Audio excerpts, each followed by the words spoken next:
Shalom Bapak Ibu semuanya. Shalom. Puji Tuhan, kita bisa beribadah pagi hari ini bukan karena kekuatan dan gagah kita, tapi semua itu karena kebaikan kemurahan Tuhan. Amin. Saya percaya pagi hari ini Tuhan akan hadir bersama-sama kita. Saya ajak Bapak bangkit berdiri. Terima kasih Tuhan. Terima kasih Yesus. Kami rindu Tuhan akan Engkau. Kami rindu Tuhan akan pujian-Mu. Kami rindu Tuhan akan sembahan-Mu pagi hari ini Tuhan. Kami hadir di tempat ini Tuhan, bukan karena kuat dan gagah kami, tapi kami percaya semua ini karena kebaikan dan kemurahan Tuhan. Terima kasih Tuhan. Terima kasih Yesus. Terima kasih Roh Kudus. Mulialah nama-Mu di surga. Terima kasih Tuhan. Glory bagi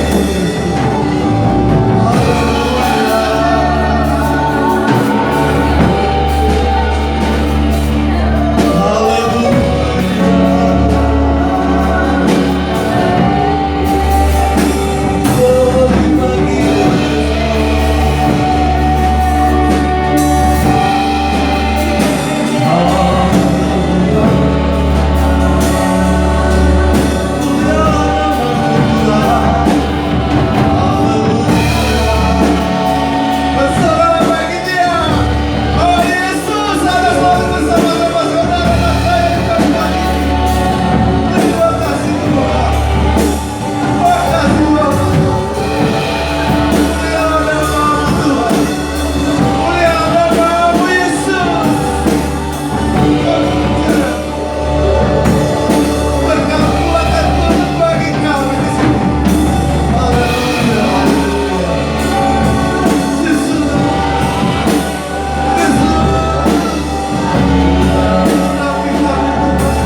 dalam jemaah.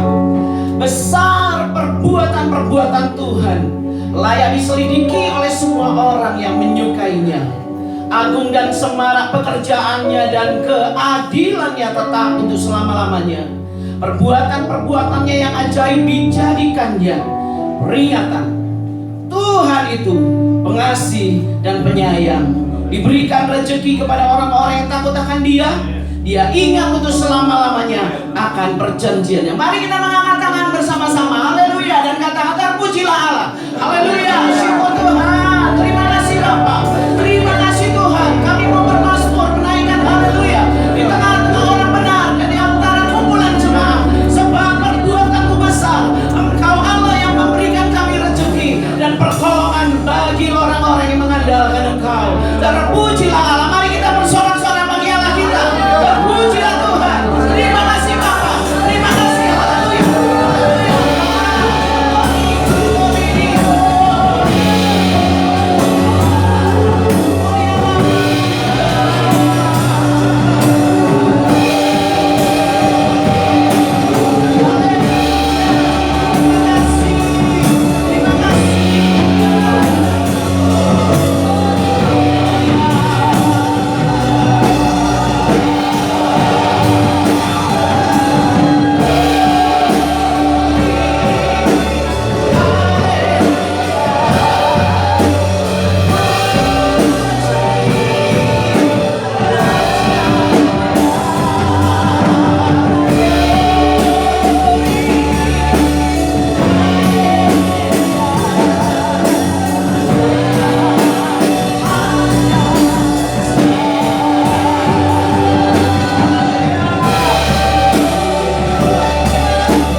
Ampuni dosa kami secara pribadi.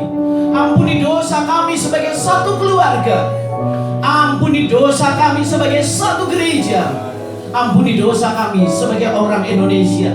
Ampuni kami Bapa. Kuduskan kami oleh kuasa darah Tuhan, sehingga kami masuk dalam hadirat Allah, dalam kebebasan. Roh kami diberkati oleh Engkau dan pulang membawa berkat.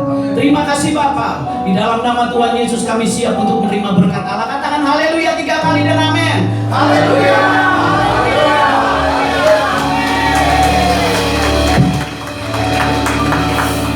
Sebelum duduk, lihat kiri kanan saudara, lemparkan senyumnya. Haleluya. Anak Tuhan selalu sukacita. Amin. Silakan Bapak Ibu duduk.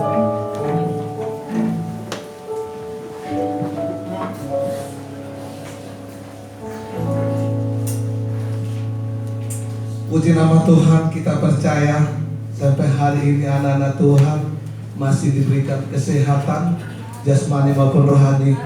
Besok, lusa maupun hari sampai selama-lamanya masih kita dikasih umur panjang. Berkat Tuhan semakin berlimpah. Amin. Mari kita bersorak-sorai bagi Tuhan. Haleluya.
Shalom jemaat yang dikasihi Tuhan, selamat hari Minggu, selamat beribadah di tempat ini bersama-sama dengan kami. Kami mengundang apakah ada di antara jemaat sekalian yang baru pertama kali hadir di dalam ibadah kita pada hari Minggu ini. Haleluya, semua adalah jemaat setia di dalam Tuhan, amin. Beberapa warta gereja yang harus diperhatikan. Kita akan tetap melakukan ibadah seperti ini. Tetap ada protokol kesehatan yang harus ditaati ketika datang dan pulang. Tetap harus cuci tangan, sanitizer, dan tetap masker.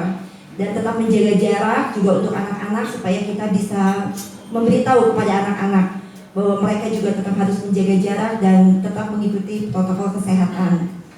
Beberapa warta yang ada dalam PDF yang sudah di-share di grup bisa diperhatikan bagi yang bertugas dalam 1 minggu ke depan. Bisa dilihat di dalam warta PDF. Kita juga akan terus mendoakan untuk pembangunan, untuk kesehatan kita semua, untuk kesehatan Bapak dan Ibu Gembala, dan untuk berlangsungnya ibadah kita.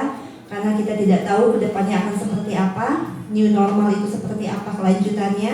Tapi biarlah kita tetap boleh menikmati jika pada hari ini, saat-saat ini kami masih bisa beribadah, kita boleh tetap bertemu, masih tetap beribadah bersama-sama. Kita akan tetap mendoakan untuk ibadah-ibadah kita. Sebentar kita akan memberikan persembahan kepada yang bertugas. Bapak Rudi Kainama dan Ibu boleh ke depan. Firman Tuhan di dalam Yunus 2 ayat 9. Tetapi aku dengan ucapan syukur akan kupersembahkan korban kepadamu. Apa yang kunasarkan akan kubayar. Keselamatan adalah dari Tuhan. Mari kita bersatu dalam doa. Bapa di dalam surga, terima kasih Tuhan. Terima kasih karena kami boleh menikmati ibadah bersama-sama dengan teman seiman kami. Terima kasih karena pada hari ini kami masih mendapati keluarga kami dan kami semua dalam keadaan sehat. Terima kasih karena Tuhan juga sudah mencukupkan segala menjadi keperluan kami. Biarlah kami selalu bersyukur atas apa yang Tuhan sudah berikan kepada kami. Walaupun situasi saat ini adalah situasi yang menurut kami tidak enak. Kami bingung dengan suasana yang baru, dengan kehidupan yang baru seperti ini.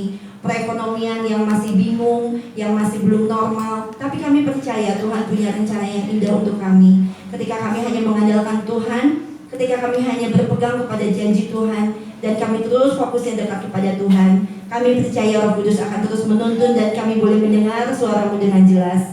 Terima kasih Tuhan pada saat ini juga. Terima kasih karena kami masih diberi kesempatan untuk kami boleh memberikan sesuatu yang ada pada diri kami, untuk kami persembahkan di hadapan Tuhan. Uang kami yang kami miliki saat ini adalah pemberian-Mu.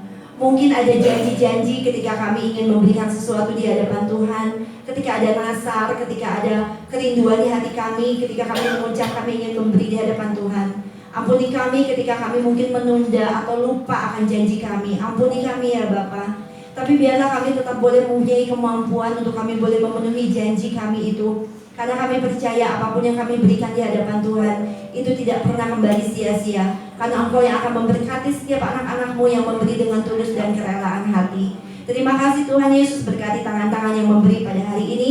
Baik kami akan mengembalikan perpuluhan, baik itu untuk persembahan hari Minggu, kolekte, maupun untuk diakonia dan persembahan yang lainnya. Berkati di dalam nama Tuhan Yesus setiap apapun yang kami berikan. Tuhan yang akan memberkati dan Tuhan yang akan melimpahkan berkat yang begitu besar kepada kami semua. Terima kasih Tuhan Yesus, di dalam nama-Mu kami berdoa dan mengucap syukur. Haleluya, amin. Sebelum kita masuk dalam firman Tuhan, mari kita satu angkat pujian penyembahan kita. Terima kasih Tuhan. Terima kasih Yesus. Kau persiapkan hati kami Bapa. Kau persiapkan jiwa kami dan pikiran kami. Biar kami benar-benar kudus dan rindu mendengarkan akan firman pagi hari ini. Glory bagi-Mu. Kami angkat pujian hanya untuk kemuliaan nama-Mu. Glory bagi-Mu. Firman-Mu katakan bersihkanku, maka kuat roh dan jiwaku.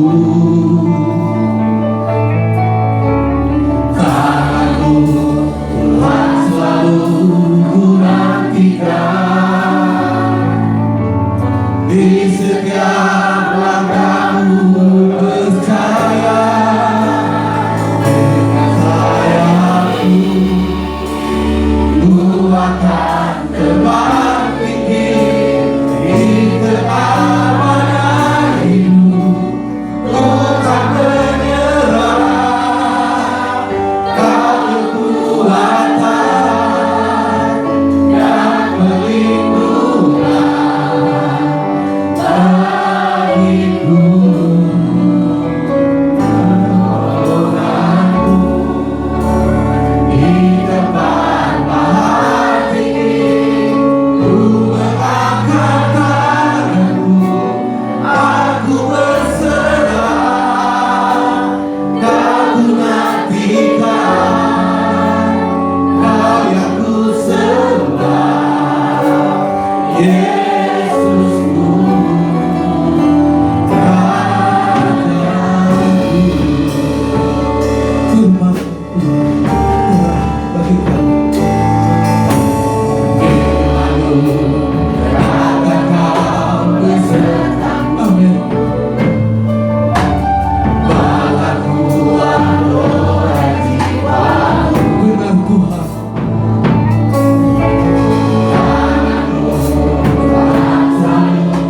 Ku nantikan di setiap langkahmu percaya sayangku, ku akan terbang tinggi di tengah badai hidup. Ku tak menyerah, kau ku kekuatan, kau yang perlindungan bagiku. Di depan hati, ku mengangkat tanganku, aku berserah, kau menyaksikan, kau yang ku sembah, Yesusku, Rajaku.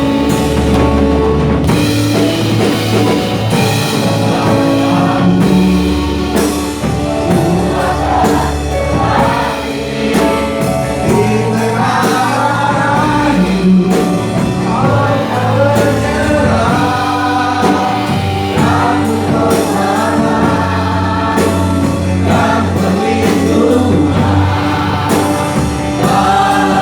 kekuatan dan perlindungan bagiku.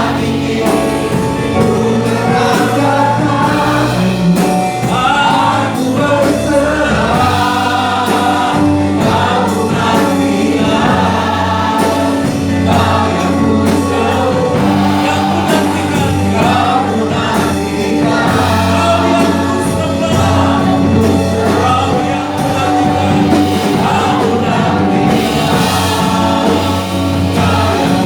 kau nantikan, kau yang ku sembah, kau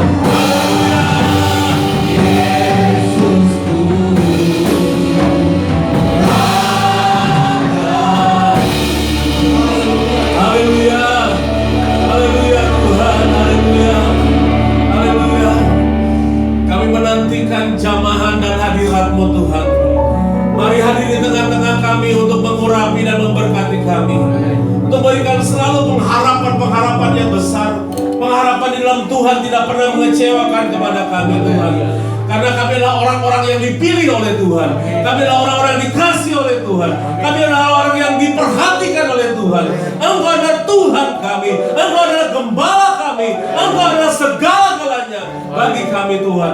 Kami percaya kepada Tuhan. Kami menaruh harapan kepadamu Tuhan. Karena firman-Mu mengatakan, diberkatilah orang yang mengandalkan Tuhan dan yang menaruh masa depan, harapan dan berkat itu di dalam Tuhan.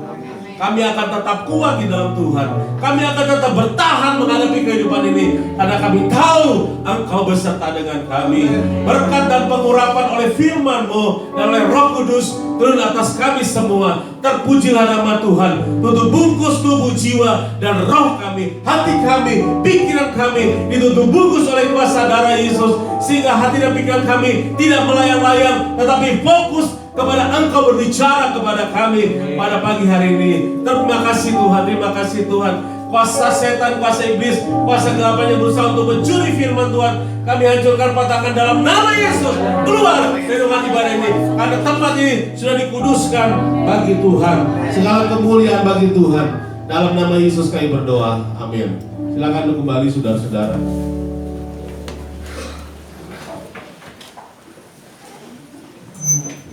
Shalom saudara-saudara. Hari ini saya akan menyampaikan firman Tuhan dengan tema orang yang bertahan.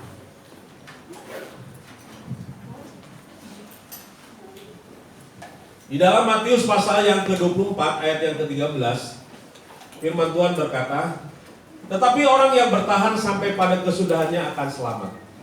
Amin. Kita akan baca sama-sama ya. 1, 2, 3. Tetapi orang yang bertahan sampai pada kesudahannya akan selamat. Dari satu ayat firman Tuhan ini sebenarnya saya mendapatkan 3 kebenaran. Yang pertama adalah orang yang bertahan hidup. Yang kedua adalah orang yang akan mengakhiri hidupnya sampai kesudahan. Dan yang ketiga, mahkota kemuliaan yang sudah Tuhan sediakan bagi kita, yaitu akan diselamatkan. Bukan saja diselamatkan di dalam dunia ini, waktu kita bepergian ke sana sini dan sebagainya, tetapi keselamatan yang penting adalah di dalam Yesus setelah kita diangkat atau setelah kita dipanggil oleh Tuhan. Maka keselamatan itu terjadi atas kita semua. Bapak Ibu Saudara sekalian, ini adalah perkataan dari Tuhan. Ini adalah ketika Yesus berbicara dengan murid-muridnya. Dan Yesus mengatakan, tetapi orang yang bertahan sampai kesudahannya akan diselamatkan. Saudara-saudara, mengapa Yesus mengatakan demikian? Pasti ada latar belakangnya. Dan ini juga menjadi satu pemikiran bahwa sekarang ini adalah masa-masa di mana kita harus bertahan menghadapi kehidupan ini. Kita harus bertahan hidup. Hidup untuk apa, saudara-saudara? Hidup untuk Tuhan. Ada banyak orang yang tidak bertahan. Contohnya, orang hanya ingin mendapatkan popularitas, maka meninggalkan imannya. Mereka dalam perjalanan imannya tidak bertahan. Lalu mereka meninggalkan Tuhan.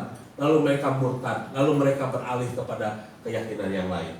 Ada banyak orang yang bilang, wah hebat, luar biasa. Saudara-saudara, kalau anak Tuhan yang mengatakan, oh kok begitu ya Tuhanmu? Jangan aneh. Karena di Alkitab katakan, di akhir zaman ini ada banyak orang yang meninggalkan Tuhan. Di akhir zaman ini ada banyak orang yang murtad.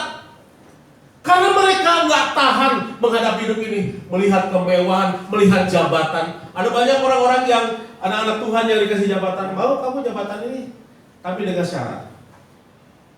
Titik-titiknya itu harus dijawab oleh orang yang bersangkutan. Banyak, hanya karena harta, hanya karena yang dicintainya, hanya karena penderitaan, kesusahan. Ada banyak orang yang meninggalkan Tuhan.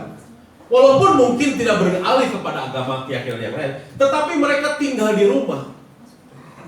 Mereka berat menghadapi hidup ini. Lebih baik aku tinggal di rumah saja.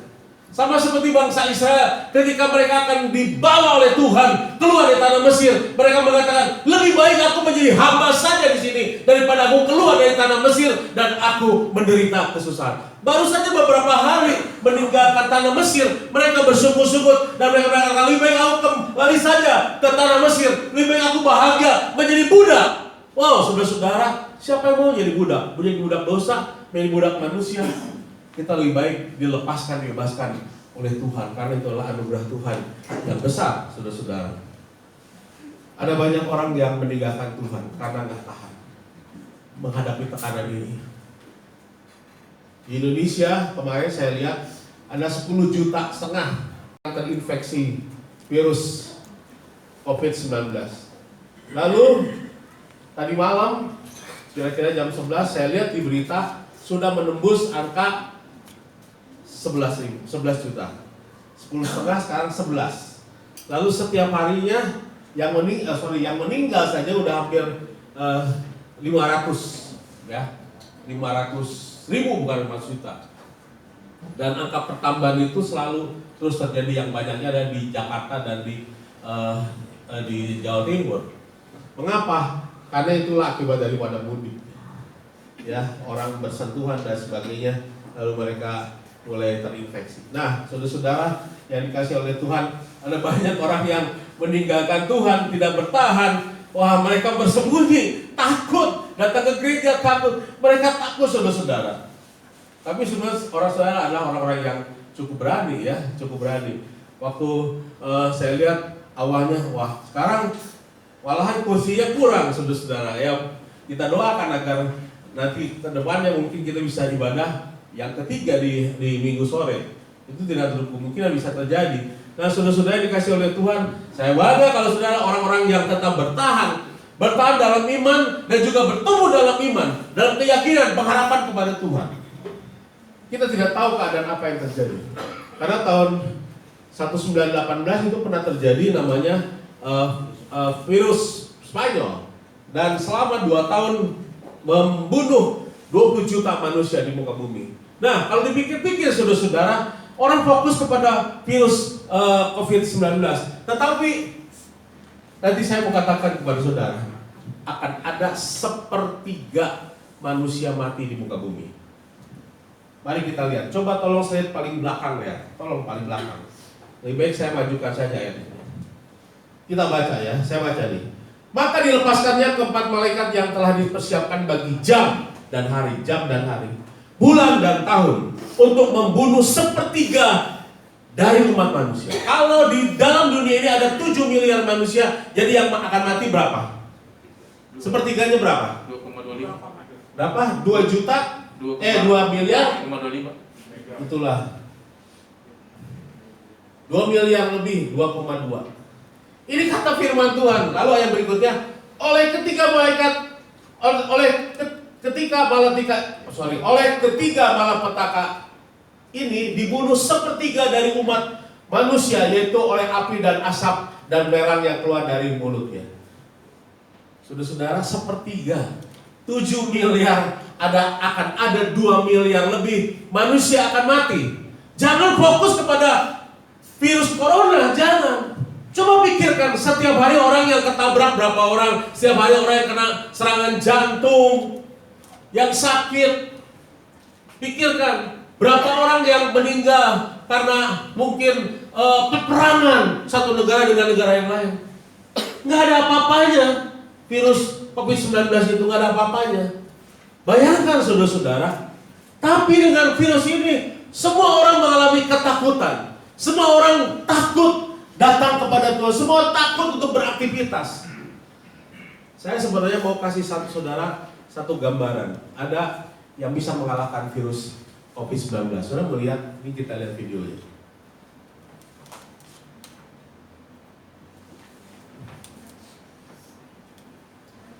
Tolong suaranya juga. Ya, suaranya tolong.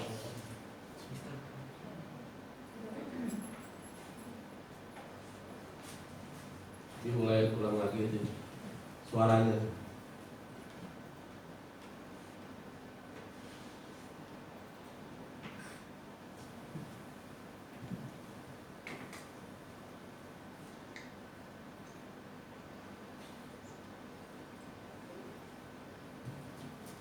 Suaranya nggak ada.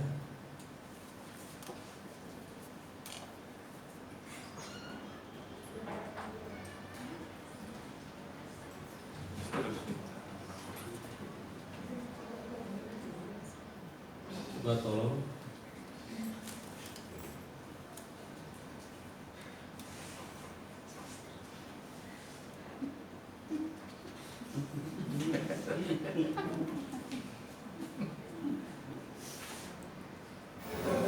Yeah, on to that, yeah.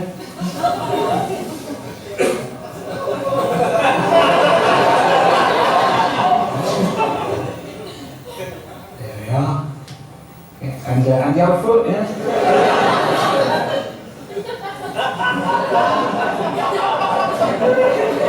That's good. That's all right. Okay, you.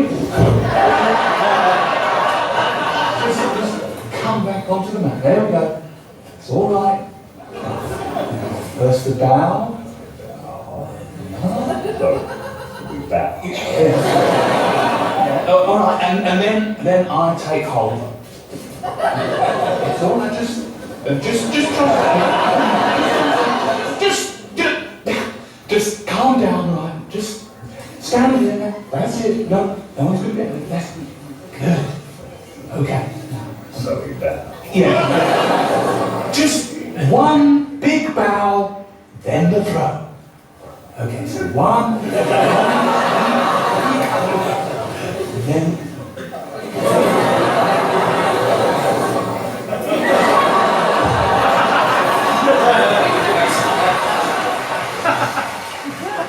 Itu versinya Mr. Bean ya. Coronanya dibunuh, dihancurkan kalah ya. Tuhan coronanya. Puji Tuhan. Nah, saudara-saudara dikasih oleh Tuhan, kita harus beradaptasi dengan keadaan-keadaan sekarang ini. Tetapi saudara harus tetap bertahan hidup. Amin.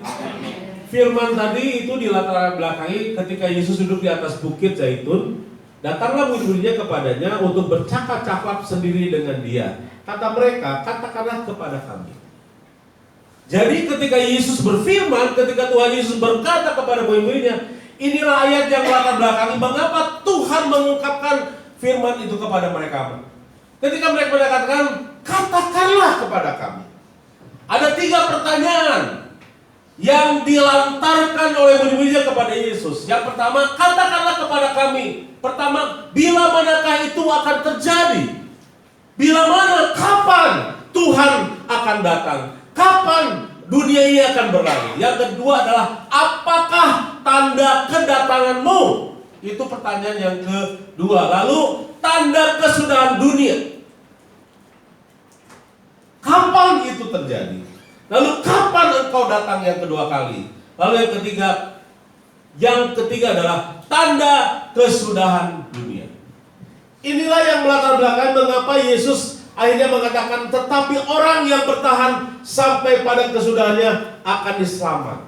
Lalu Tuhan memberikan runtutan tentang tanda-tanda kedatangan Tuhan. Tuhan meruntunkan tentang tanda-tanda akhir zaman, yaitu contohnya ada 9 sampai 11 tanda-tanda kedatangan Tuhan. Contohnya deru perang, ada yang murtad, kasih semakin dingin, ada banyak saling bunuh-membunuh, dan lain sebagainya. Ada 9 sampai 11. Kalau saudara membaca di dalam Matius pasalnya yang ke-24, ketika Yesus berkhotbah tentang akhir zaman. Dan ketika murid-murid bertanya kepadamu Tuhan, katakanlah kepada kami, bila manakah itu akan terjadi? Kapan tanda kedatanganmu dan tanda kesudahan dunia? Padahal Tuhan masih ada bersama-sama dengan murid-muridnya. Ini adalah bersifat profetik, ini bersifat adalah nubuatan bahwa tanda-tanda ini, kedatangan Tuhan itu akan segera kembali datang yang kedua kali untuk menjemput kita semua. Jawab Yesus kepada mereka, Tuhan memberikan gambaran tentang kedatangan Tuhan. Jadi di dalam khotbahnya Yesus itu, dia berkhotbah tentang akhir zaman, tentang kedatangan Tuhan, tentang akhir dunia, tentang kedatangan dia yang kedua kali. Saudara-saudara, lalu Tuhan mengatakan, orang yang bertahan akan mendapatkan mahkota kemuliaan Tuhan. Orang yang bertahan akan diselamatkan. Tetapi orang yang tidak bertahan, yang meninggalkan Tuhan, mereka di luar anugerah Tuhan. Kemarin saya berkhotbah tentang bahwa gereja diciptakan, dibentuk oleh Tuhan. Dan alam maut tidak bisa menguasai gereja. Orang berkata, gereja bisa tutup, gereja bisa ditutup, gereja bisa bubar. Kalau menurut saya, sesuai dengan perkataan Tuhan, bahwa alam maut tidak bisa menguasai gereja. Alam maut itu kuasa kegelapan. Alam maut itu bisa juga berbentuk virus, sakit penyakit, bisa juga peperangan. Kita sudah melewati perang dunia ke-1 dan ke-2.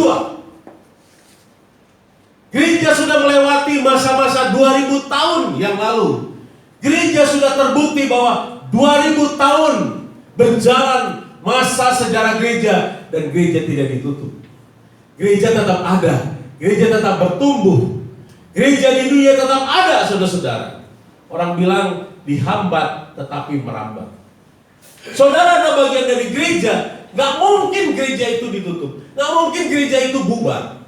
Kalau yang membubarkan manusia, iya. tapi Tuhan nggak bisa mengubarkan itu. Tuhan katakan alam maut tidak bisa menguasai. Jadi ketika saudara bertahan hidup sebagai gereja Tuhan, ketika saudara bertahan hidup sebagai umat Tuhan, saudara harus berdiri teguh. Apa itu hidup bertahan? Yang pertama adalah berdiri teguh dan tidak bergeser dari posisi. Sebab itu kami harus bertekun dalam iman, tetap teguh dan tidak berguncang, dan jangan mau digeser dari pengharapan Injil yang telah kamu dengar dan yang telah dikabarkan di seluruh alam di bawah langit, dan yang aku ini Paulus telah menjadi pelayan. Jadi pemahaman yang pertama yang dimaksud dengan bertahan hidup adalah kita berdiri teguh dan tidak bergeser dari posisi semula. Ada lagu mengatakan apa, saudara-saudara? Zaman sekarang berjagalah. Nah, itu berbicara tentang akhir zaman itu. Itu adalah lagu-lagu zaman dulu, ya, zaman-zaman orang tua kita. Zaman sekarang berjagalah. Lihat dunia bergelora. Di sana sini terjadi peperangan.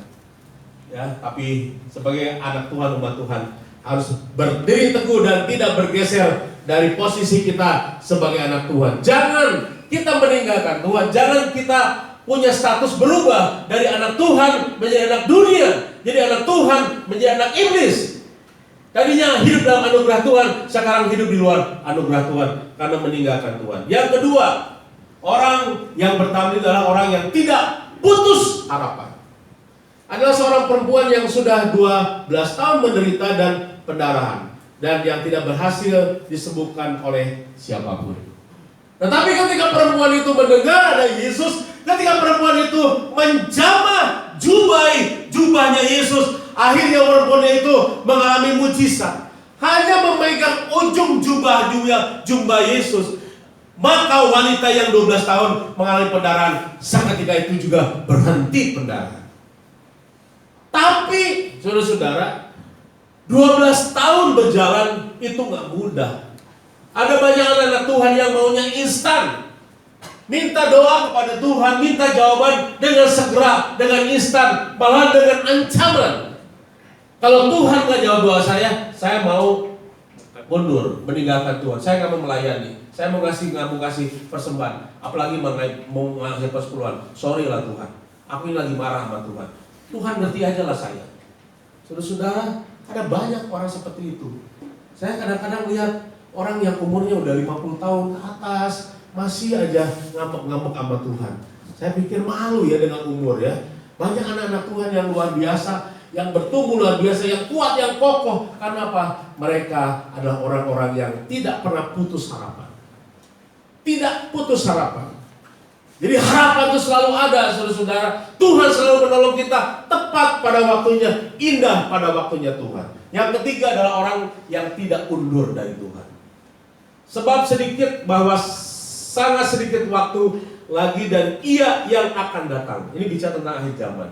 Dan Ia yang akan datang sudah akan ada tanpa menangguhkan kedatangannya. Tetapi orangku yang benar akan hidup oleh iman. Dan apabila ia mundurkan diri, maka aku tidak akan berkenan kepadanya. Tetapi kita bukanlah orang-orang yang mengundurkan diri dan binasa, tetapi orang-orang yang percaya dan yang beroleh hidup. Kita adalah orang-orang yang mempunyai pengharapan, yang tidak akan mundur selangkah pun. Kadang-kadang kita merasa, waduh, tahun lalu saya mundur loh.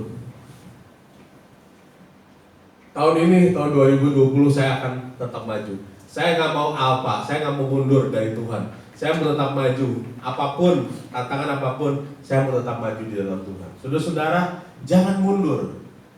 Ya, kita akan tetap maju. Yang keempat adalah tetap setia.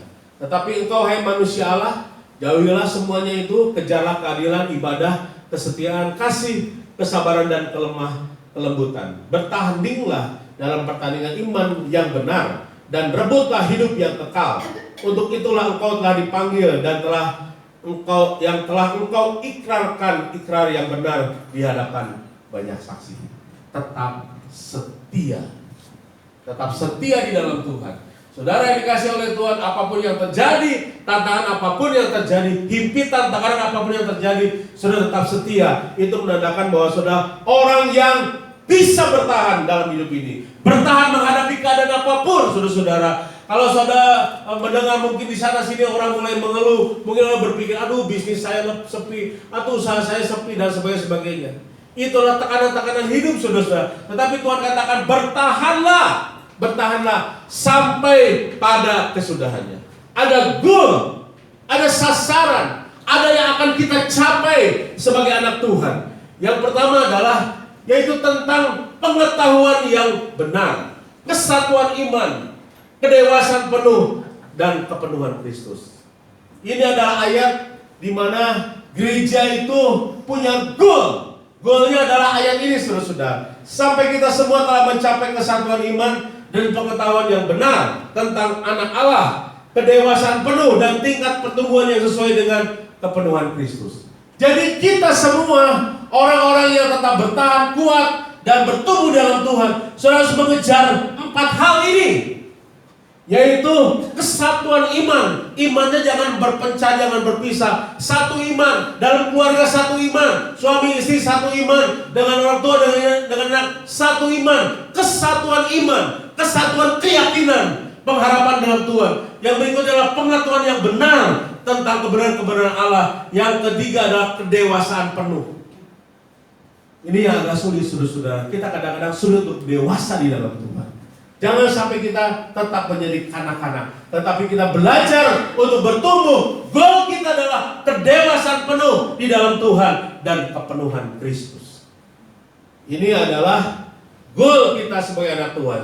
Jadi ketika saudara bertahan hidup, saudara akan mencapai ini. Saudara akan menuju kepada ayat ini, kepada 4 nilai ini, yaitu iman, pengetahuan yang benar, kepenuhan Kristus, dan kedewasaan penuh dan kepenuhan Kristus. Saya akan kasih contoh, yaitu tentang pengalaman hidupnya Paulus. Kita akan baca, saudara-saudara. Ini biasanya ada di dalam pemakaman, ya. Biasanya di dalam pemakaman. Kita akan baca 1, 2, 3. Aku telah mengakhiri pertandingan yang baik. Aku telah mencapai garis akhir, dan aku telah melihara iman. Sekarang telah tersedia bagiku mahkota kebenaran yang akan dikaruniakan kepadaku oleh Tuhan, tapi hanya pada hari. Tetapi bukan hanya kepadaku, melainkan juga kepada semua orang yang diberkati. Saudara-saudara, ini adalah perjalanan hidup dari Rasul Paulus. Mari kita akan lihat bagaimana orang-orang yang bertahan hidup itu. Ini berhubungan dengan peristiwa-peristiwa yang sekarang terjadi. Tentang para perawat, dokter, perawat, para medis. Sampai untuk ketemu dengan anaknya saja susah, berjarak jauh. Kita lihat, ini adalah orang-orang yang bertahan hidup dan mempertahankan hidup orang lain. Bertahan itu dirinya, tapi juga untuk mempertahankan hidup orang lain. Kita akan lihat videonya.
Ya, saudara-saudara, mereka orang yang mempertahankan hidup dan juga mempertahankan hidup orang lain. Karena banyak dokter, para medis juga yang meninggal. Udah ratusan orang, mungkin ratusan ribu orang di seluruh muka bumi. Ya, sampai kemarin Pak Jokowi marah karena apa? Itu menteri kesehatannya yang bintang 3 dan orang Kristen lagi. Ada orang bilang pecat aja, geser aja. Karena apa? Uang untuk insentif dokter dan para medis itu tertahan baru sekian 0,5%, padahal harus tersaldo sekian persen. Karena uangnya itu triliunan, sudah bayangkan untuk menghadapi atau menangani COVID-19 ini. Nah, saudara-saudara, saya luar biasa melihat bahwa pemerintah Indonesia sudah punya kepedulian kepada umatnya, ya. Presiden kita yang rakyat itu mengatakan, saya demi 260 juta manusia Indonesia, saya mempertahankan kredibilitas saya sebagai presiden. Sudah dia marah-marah di hadapan semua para menteri. Karena apa? Karena presiden kita memperhatikan rakyat kecil, saudara. Nah, karena apa? Karena ada banyak orang-orang, manusia-manusia yang tidak bertahan dengan kehidupan ini. Tapi kita bersyukur bahwa ada teladan, ada gambaran tadi tentang goal. Yang kedua adalah tentang kesaksian. Orang yang meninggal itu, yang khususnya yang dekat dengan Tuhan, mereka tahu kapan mereka meninggal. Mereka tahu kapan tanda-tanda akan dipanggil oleh Tuhan. Seringkali ada tandanya, contohnya kasih nasihat, kasih wejangan, atau mungkin perilaku yang agak aneh-aneh. Inilah orang-orang yang akan dipanggil oleh Tuhan. Nah, Paulus juga adalah orang yang memang menyadari bahwa dia sudah dipenjara dan dia akan dihukum mati. Tapi Paulus mengatakan demikian, aku telah mengakhiri pertandingan yang baik. Paulus menggambarkan tentang perjalanan hidup itu sebagai pertandingan. Dan pertandingan itu dia lakukan, dia jalani dengan cara yang baik. Dan aku telah mencapai garis akhir. Dia telah mencapai garis finish dalam hidupnya. Dia akan berakhir hidupnya. Dan dia katakan, aku telah memelihara iman. Sekarang telah tersedia bagiku mahkota kebenaran yang akan dikaruniakan kepadaku oleh Tuhan, hakim yang adil pada harinya. Paulus tahu bahwa ketika dia bertahan hidup, kalau saudara memahami tantangan keadaan yang dihadapi oleh Rasul Paulus, dia harus terdampar, dia harus kelaparan, dia harus teraniaya dan sebagainya. Banyak hal firman Tuhan menggambarkan tentang kedahsyatan penderitaan yang dialami oleh Paulus. Tetapi Paulus adalah seorang yang bertahan hidup. Walaupun dia hidup sendiri, tetapi dia bisa bertahan hidup. Ada banyak orang-orang yang sudah ditinggalkan oleh pasangannya, gak bisa bertahan hidup. 1 tahun ditinggalkan oleh suami atau istrinya, lalu menyusul. Saya punya teman, gagah saudara-saudara, cakep, tapi istrinya meninggal. Sekarang udah kayak kakek-kakek. Saya lihat, wow, udah kayak kakek-kakek, kurus. Kebetulan dia kesukaannya adalah puasa. Wah, itu makanannya dia. Anak Tuhan itu sendiri makanannya adalah puasa, saudara-saudara. Agar kelihatan yang gendut jadi kurus, saudara-saudara. Ya, nah, jadi tetaplah kuat di dalam Tuhan. Firman Tuhan mengatakan, tetapi bukan hanya kepadaku, melainkan juga kepada semua orang yang merindukan kedatangannya.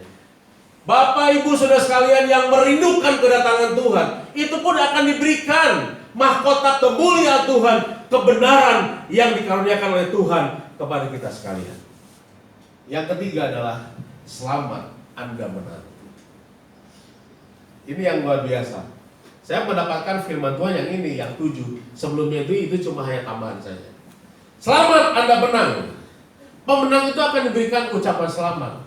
Orang yang menang itu akan diberikan mahkota.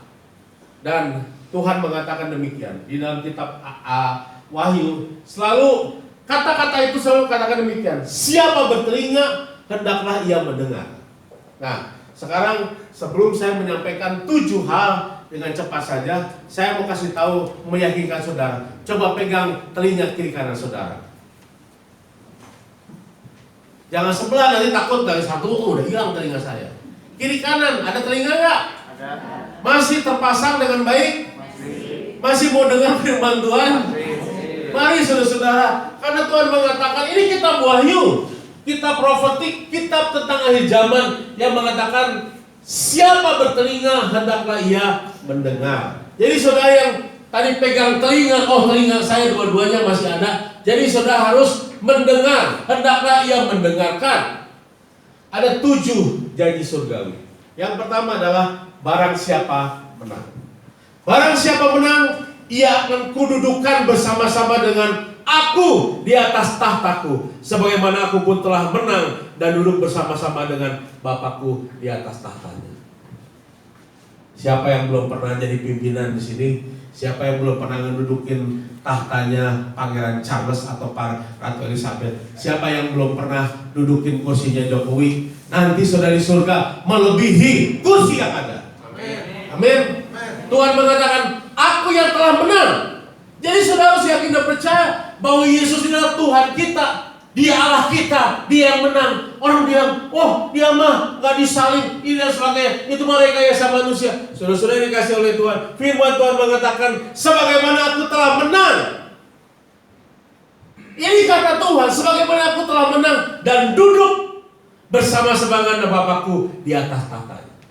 Jadi sekarang Yesus itu sudah ada di surga. Dia berada di dalam tahta kemuliaan Tuhan. Dan bagi saudara yang benar, saudara yang bertahan hidup, memelihara iman saudara, ia akan kududukan bersama-sama dengan aku di atas tahtaku. Amin. Saudara akan didudukkan di atas tahtanya Tuhan. Tuhan tidak lihat cakap tidak cakapnya, dari latar belakang kaya miskin dan sebagainya, dari suku bangsa dan bahasa. Tuhan tidak lihat semuanya, tetapi Tuhan melihat adalah orang yang bertahan hidup sampai kesudahannya. Tuhan akan memberikan kepada kita tahta kemuliaan Tuhan. Tuhan akan dudukkan kita di dalam tahta kemuliaan Allah di surga. Itu yang pertama. Yang kedua, barang siapa menang, ia akan dikenakan pakaian putih yang demikian. Aku tidak akan menghapus namanya dari kitab kehidupan, melainkan aku akan mengakui namanya di hadapan Bapakku dan di hadapan para malaikatnya. Ada 3 kebenaran. Yang pertama yaitu ia akan diberikan pakaian putih yang demikian. Kenapa orang yang akan dibaptis dipakai jubah putih? Karena ada gambaran katanya di surga itu pakai baju putih. Putih itu tandanya suci, ya kan? Merah berani, putih suci. Kalau kabinet Jokowi itu pakai baju putih menandakan saya orang bersih. Tapi banyak orang-orang yang pakai pakaian putih tapi kelakuannya kotor. Tapi Tuhan mengatakan akan diberikan kepada kita pakaian putih. Jadi ingat, kalau saudara menghadap Tuhan, jangan pakai pakaian yang kece-kece, yang keren-keren, yang berkilau-kilau, jangan. Karena Tuhan akan kasih saudara apa? Baju putih. Siapa di rumah yang punya baju putih? Siapa? Punya baju putih semua ya. Tapi nanti di surga ada baju putih yang akan pernah lusuh. Mereknya juga. Wah, merek di atas segala merek. Saya nggak tahu mereknya. Ia akan dikenakan pakaian putih. Saudara-saudara. Jadi Tuhan itu udah secara spesifik mengatakan bahwa anak-anak Tuhan, gereja Tuhan yang telah diangkat, yang telah menghadap Tuhan akan dikasih pakaian putih. Menandakan kita orang yang sudah disucikan oleh Tuhan. Lalu yang berikutnya adalah aku tidak akan menghapus namanya dari kitab kehidupan. Di surga ada kitab kehidupan. Nama saudara dicatat di situ. Tetapi Tuhan akan melihat nama-nama saudara. Apabila ada nama seseorang yang undur dari Tuhan, meninggalkan Tuhan, atau murtad, atau mungkin jauh dari Tuhan, maka itu akan terhapus. Tapi nama saudara akan tercatat. Tapi Tuhan juga punya kehendak bebas untuk saudara. Silakan saudara memilih. Kalau tidak ada namanya tertulis dalam kitab kehidupan, maka tempatnya bukan di surga, tetapi di neraka, tempat para malaikat yang jahat, yaitu Lucifer, iblis dan pengikutnya akan tinggal diam dalam api neraka. Tetapi orang yang diselamatkan akan masuk dalam kehidupan, yaitu kehidupan yang kekal. Dan di situ ada kitab kehidupan dan nama sudah tercatat di situ. Aku akan mengakui namanya di hadapan Bapa dan di hadapan para malaikat. Wow, luar biasa. Ya, kalau Tuhan katakan, engkau Eki, aku akan mengakui namamu di hadapan Tuhan, di hadapan malaikat. Oh, saudara pernah nggak dengar ada cerita?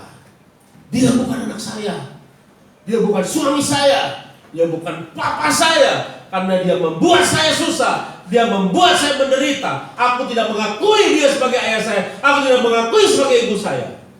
Tapi kalau di surga, saudara, aku akan mengakui namanya. Nama saudara akan diakui oleh Tuhan di surga. Amin. Wah, ada yang bilang min. Akhirnya nggak ada, cuma min gitu.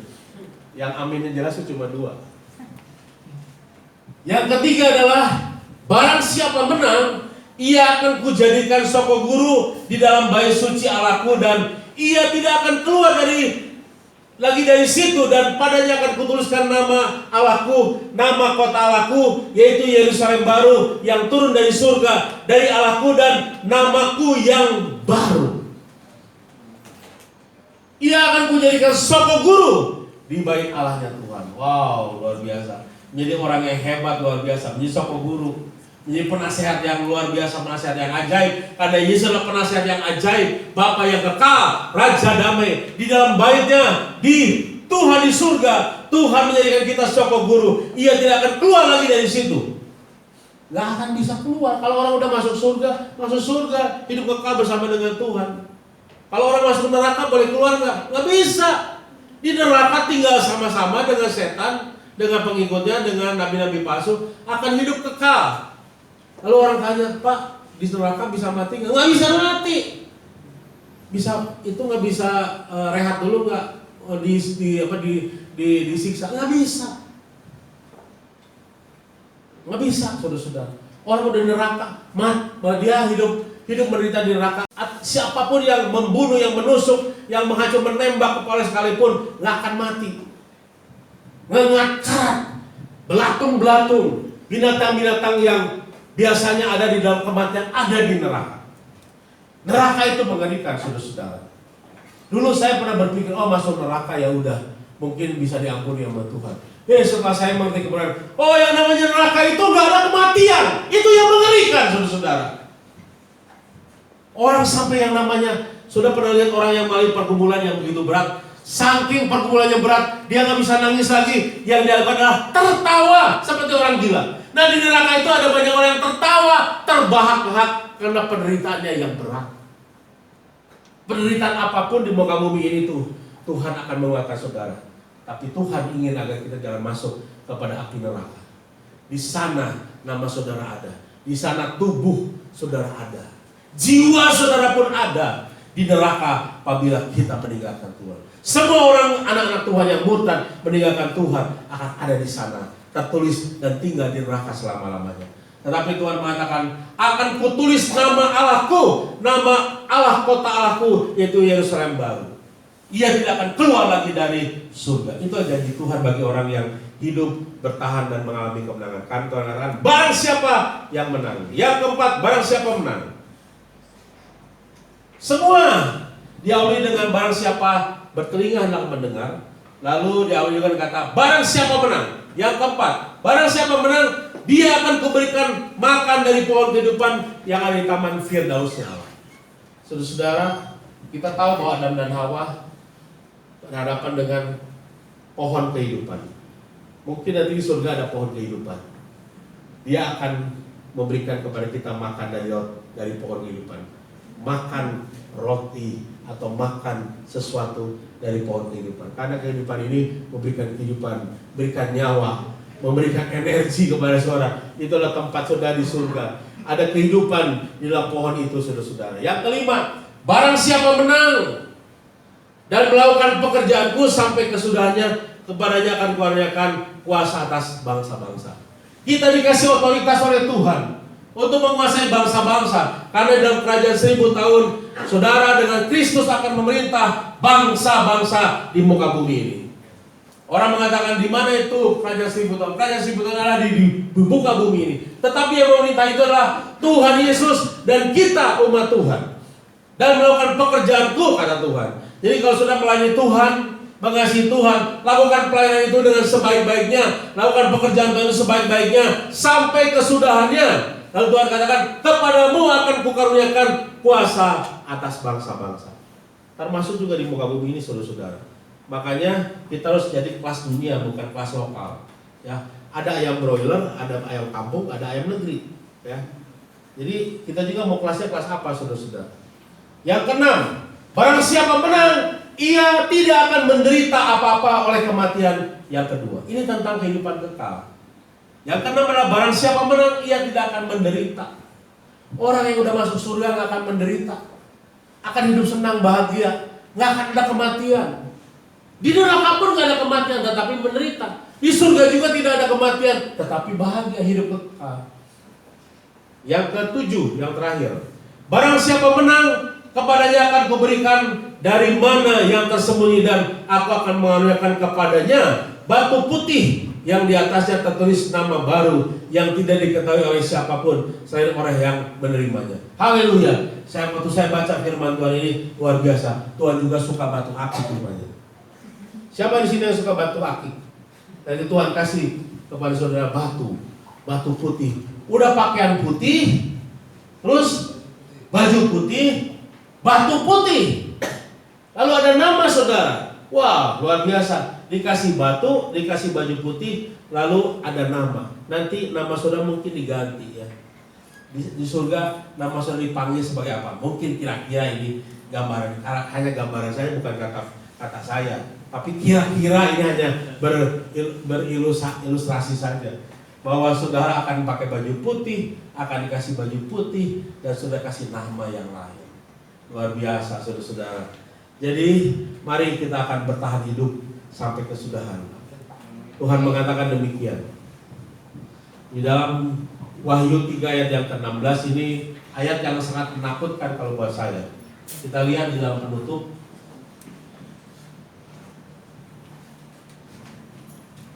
Penutup terakhir. Ada penutup. Coba buka lagi. Tadi kan udah dibaca ya. Nah ini dia. Wahyu 3 ayat yang ke-16 ini, waktu dari sebelum saya bertobat, saya takut dengan ayat ini. Bukan takut-takutin saudara-saudara. Ayat Wahyu 3 ayat 16 kita baca sama-sama. 1, 2, 3. Jadi, dari kata jadi. 1, 2, 3. Jadi.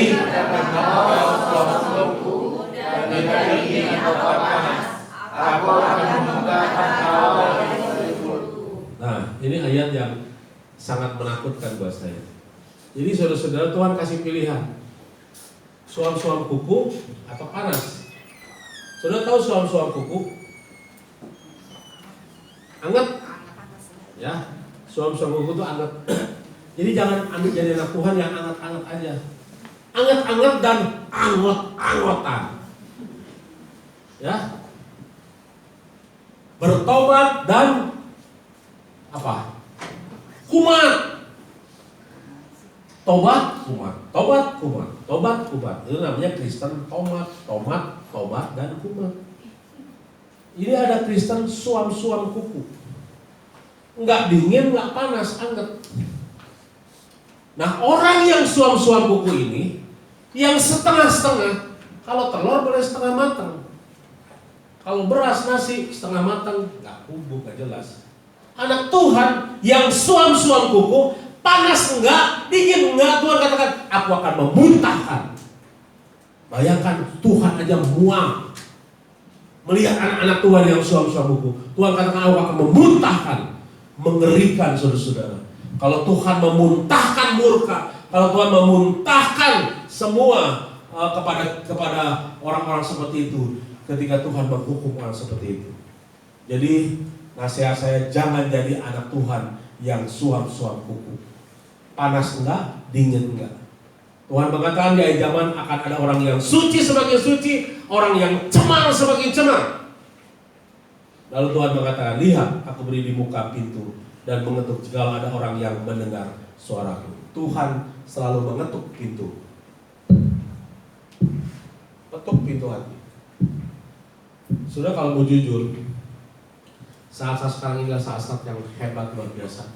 ketika sudah mencari Tuhan. Berdoa cari Tuhan, ini saat-saat yang tepat. Karena apa? Hadirat Tuhan itu mudah kita capai. Hadirat Tuhan itu kita gampang memasukinya. Saya mengalami saudara-saudara. Hadirat Tuhan itu masuk, mudah sekali saudara-saudara.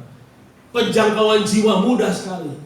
Saya mau kasih tahu nanti di dalam ilustrasi yang terakhir, dalam video yang terakhir kita akan lihat bagaimana Tuhan berbicara kepada umatnya. Bagaimana Tuhan, apa maunya Tuhan diajak ini? Tuhan katakan cari jiwa. Yang pertama bertobat, jangan suam-suam kuku. Jangan panas, nggak dingin, tapi suam-suam kuku. Jadi orang Kristen, jadi orang ke gereja, suam-suam kuku. Tuhan katakan aku akan memuntahkan engkau. Lalu yang berikutnya, ada pesan Tuhan lewat anak kecil yang melihat kemuliaan Tuhan. Yang pertama adalah bertobat, jangan kumat lagi. Bertobat toh, nggak ada komanya.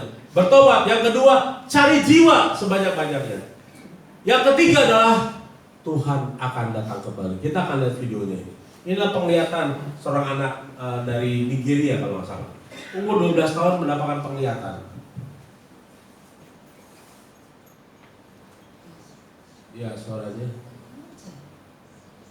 Washes her eyes. Moments later, her countenance has changed. She's shouting and pointing, covering her eyes from something others around don't seem to see. A divine revelation is taking place in this young girl's life. Let's listen to this supernatural experience Jesus Christ wants us to see. What are you seeing? There's a man there, his store is white, he's wearing a white garment, said, repent soon, he's coming, bring people to my church, he's coming very soon, bring more souls,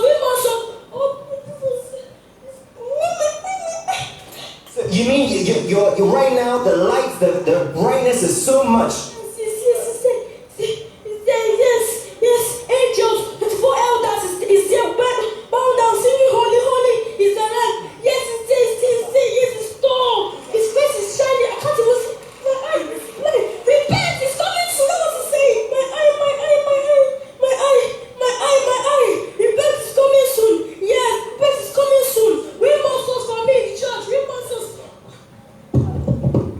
Well, people of God, let's put our hands together for Jesus Christ. Yeah, This is a young girl who's having an extraordinary supernatural encounter. As she was coming towards the living water, she immediately pointed and starts proclaiming that she is seeing a man dressed in white and a voice telling the people of God to repent and bring more souls.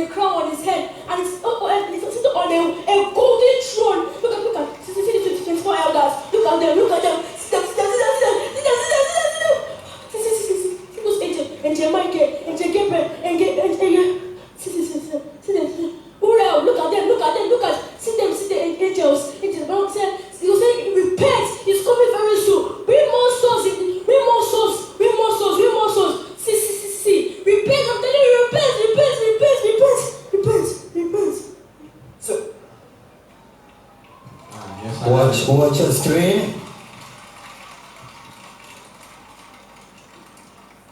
What's happening to you? What's happening to you? How did you get here? How are you? What happened? But I saw a man here. You saw what? You saw? A man here. You saw a man. Yes. Tell us how the man looked like. Man was wearing white garments. And his head was very long. And I was wearing a golden crown, sitting on a golden chair, like throne. And so 24 elders were, bowing and praising his name. Angel Raphael, Uriel, Gabriel, they just bowed before him. And I saw Jesus. He was saying that. What was he saying? Yeah, I remember. He said, repent, that he's coming very soon. That should bring more souls into the church of God. If we don't win more souls, that people are already going astray, that we should win more souls. Who are going the wrong track, get back to the church. That he is coming very soon. Have you ever seen something like this before? No. Eh? No. You have never seen such? Don't say it to me. Are you still seeing anything now? No. Eh? No. Before I opened my eye, I saw it like smoke. I saw smoke. Can you stand up and point to the direction where you saw what you are describing now? Point to the direction. The middle, that was big. He was just staying there on that altar, that side. What was the message you were I was hearing? saying, repent. It's coming very soon. Then I put the water on my eye. Because my eye used to itch me. Then I just saw bright something. Him, on his head was a big crown. Then sitting on the throne, saying that we should repent, bring more people to his church. We couldn't see anything. You didn't see anything. Nobody. I'm telling you the truth, I saw something here. Oh. Wow. What's your name and where you come from? And your age? I'm 12 years old. My name is Gift. From? I'm from Nigeria, Anambra State. By your parents? My mom is there. You came with your mom. My siblings. And you said the challenge that brought you here was what? No, I was just praying. My eye was sometimes it used to itch me to stop. Sometimes paining me. So how is your eyes now after you put the living water? Okay. No more itching? Yes. Are you still feeling the itching? No. No more itching? Yes. Can you point to us exactly where you saw had this revelation? This side, this altar side. So where the altar is, that's where you saw this revelation of Jesus with the angels. Yes. This side, I saw the 24 elders were bound and praising God. Then first says I should repent. Ya, sudah sampai di situ dulu aja.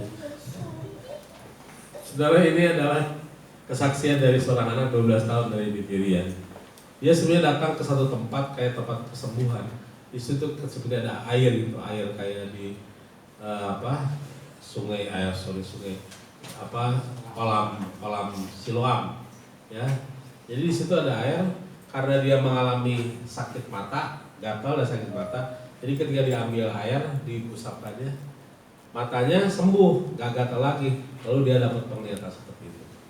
Sudah ini penglihatan, ini adalah visi yang tujuannya ada cuma satu, yaitu kedatangan Tuhan. Tuhan tuh akan datang kembali. Tapi Tuhan bilang kita punya PR yang besar, yang harus dikerjakan. Ini PR yang besar adalah mencari jiwa, membawa jiwa datang kepada Tuhan, agar mereka bertobat dan jangan terhilang. Itulah kasih Tuhan, bahwa jangan sampai ada banyak orang yang meninggalkan Tuhan. Justru firman Tuhan mengatakan, hendaklah engkau bertahan sampai kesudahan, karena Tuhan akan berikan kepada kita keselamatan dan anugerah yang besar. Amin. Tuhan berkati. Mari kita akan masuk dalam perjamuan kudus. Haleluya, haleluya.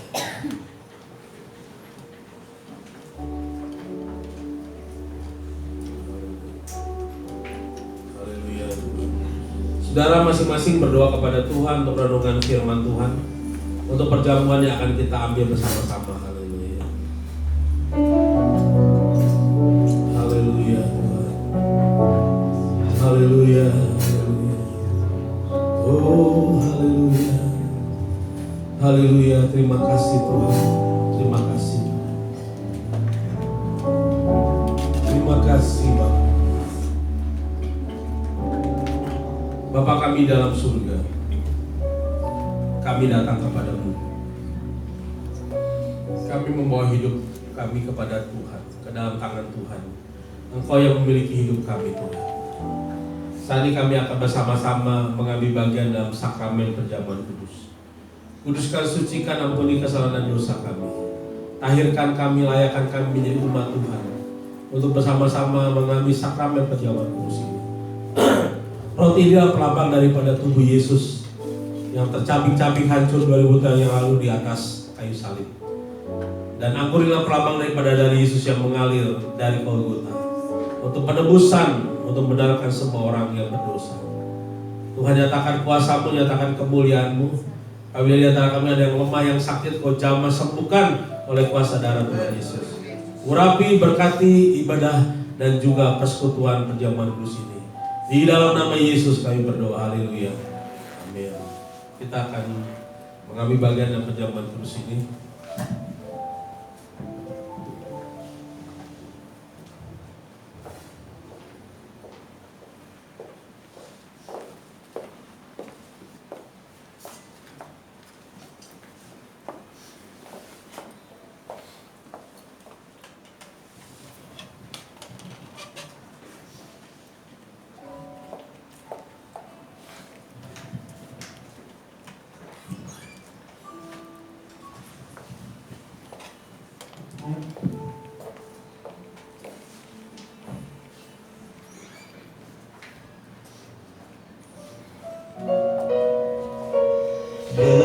darah yang mahal, tiada noda dan celah. Bukan dengan emas perak kau menebus diriku, oleh segenap kasih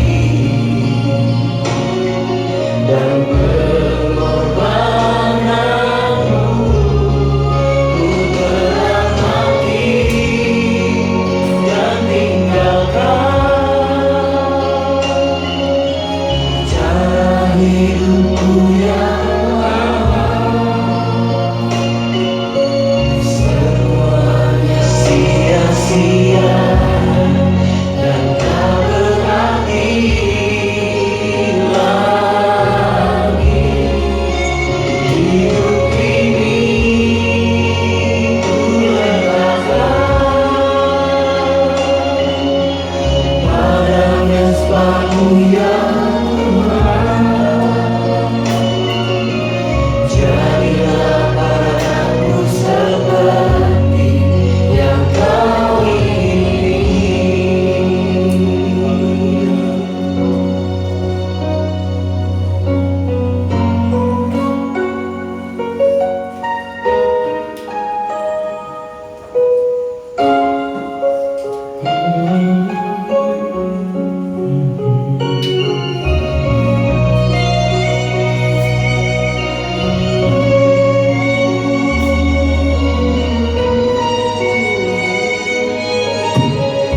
Haleluya, haleluya.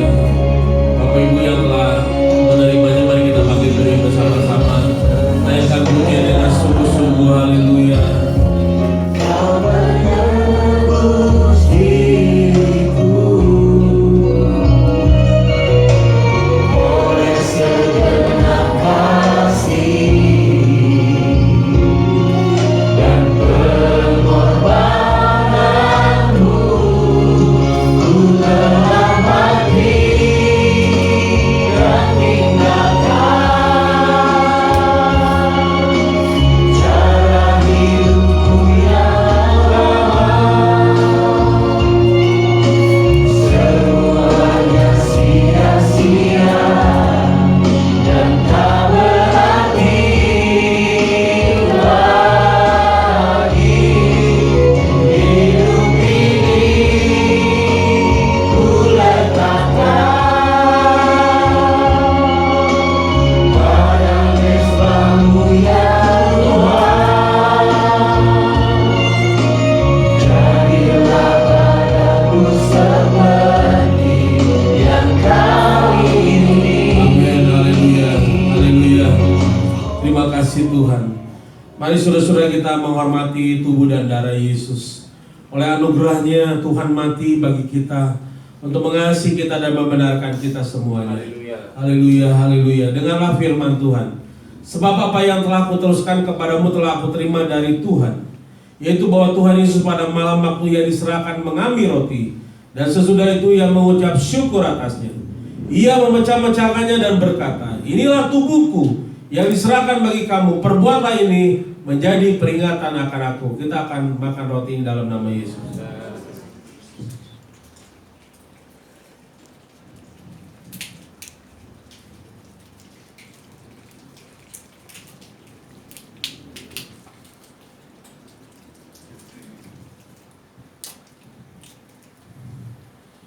Demikian juga yang mengambil cawan sesudah makan lalu berkata, cawan inilah perjanjian baru yang dimeteraikan oleh darahku. Perbuatan ini setiap kali kamu meminumnya menjadi peringatan akan aku. Kita akan minum dalam nama Yesus.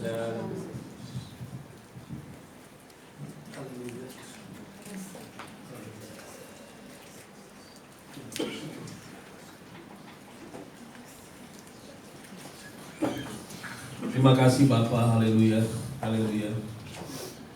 Terima kasih Yesus, haleluya.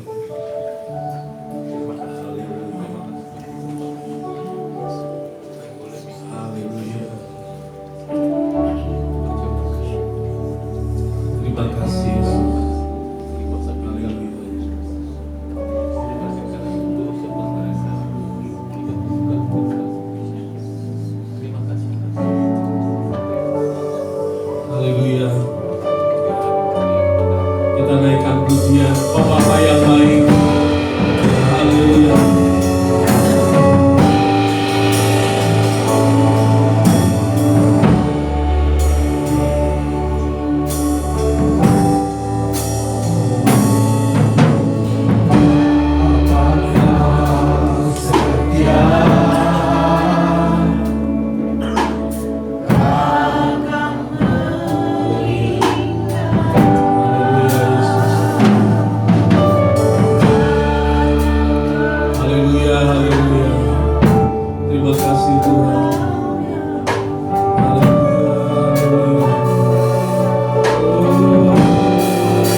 Terima kasih Tuhan, terima kasih. Mari kita menyembah Tuhan, bersyukur kepada Tuhan.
Betapa besar kasih-Mu Tuhan, betapa Engkau mengasihi kami Tuhan. Terima kasih Tuhan. Haleluya, haleluya. Kalau selama ini hidup kita seperti suam-suam kuku, tidak panas dan juga tidak dingin. Mungkin hidup kita suam-suam kuku itu adalah seperti setengah hati, seperti mau dan tidak. Kita sulit bertumbuh di dalam Tuhan. Hati-hati ketika Tuhan mengatakan, aku akan memuntahkan engkau. Sekarang Tuhan berdiri di muka pintu hati saudara, dan Tuhan mengetuk pintu hati saudara. Kalau ada yang membuka hati, Tuhan akan masuk, akan bersekutu dengan engkau. Kalau engkau adalah orang yang angkatlah tanganmu, sudah berjanji di hadapan Tuhan. Jika kita menang, kita akan mendapatkan mahkota kemuliaan. Haleluya. Ketika saudara mengangkat tangan, mulai berdoa kepada Tuhan. Tuhan, ini saya orangnya. Sudah bukan berhadapan dengan saya, tapi dengan Tuhan di surga. Sudah berjanji bukan kepada saya, tapi kepada Tuhan. Haleluya. Terima kasih. Mulai saudara berdoa kepada Tuhan.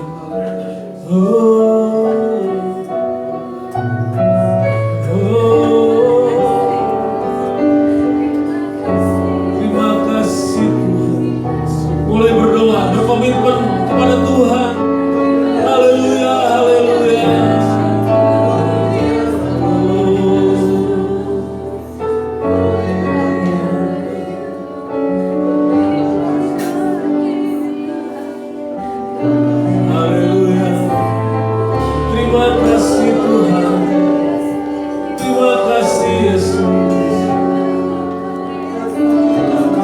Tuhan, inilah hidup kami. Apa mengangkat tangan hati dan iman kami kepada Tuhan. Terimalah persembahan kami. yang kudus dan yang berkenan kepada Tuhan. Itulah pengabdian kami kepada Tuhan. Kami mau tetap setia kepada Tuhan. Kami mau tetap bertahan hidup menghadapi gelombang kehidupan ini. Kami tetap mengasihi Tuhan. Terima kasih Tuhan. Diberkatilah kami yang telah mengangkat tangan maupun kami semua sidang jemaat-Mu yang telah hadir dalam ibadah ini, ibadah kesatu ini Tuhan. Diberkatilah kami dalam segala perkara. Usaha pekerjaan keluarga rumah tangga kami diberkati oleh Tuhan. Apa yang dilakukan oleh tangan kami diberkati oleh Tuhan. Berikan kepada kami jalan keluar yang terbaik. Tuhan akan mendengar seluruh doa permohonan kami. Apabila selama ini kami bergumul berdoa, Tuhan akan menolong, membuka jalan dan mendengar seluruh doa kami dalam nama Yesus. Mujizat Allah masih tetap berlangsung. Terima kasih Tuhan.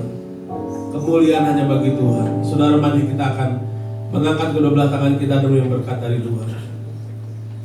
Tuhan memberkati engkau dan melindungi engkau. Tuhan menyinari engkau dengan wajahnya dan memberi engkau karunia. Tuhan menghadapkan wajahnya siang ini kepadamu dan memberi engkau damai sejahtera. Oleh sebab itu saudaraku, sidang jemaat yang dikasihi oleh Tuhan, pulanglah dengan membawa berkat anugerah dari Allah Bapa yang ada dalam surga serta cinta kasih sayangnya yang sudah dinyatakan dalam Tuhan Yesus Kristus dan pimpinan dari dalam Roh Kudus menyertai saudara dari saat ini dan selama-lamanya. Maranatha sampai Tuhan datang kali yang kedua. Dalam nama Yesus kami mengakhiri kebaktian kami. Haleluya. Segala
siang, selamat pulang, Tuhan memberkati kita sekalian.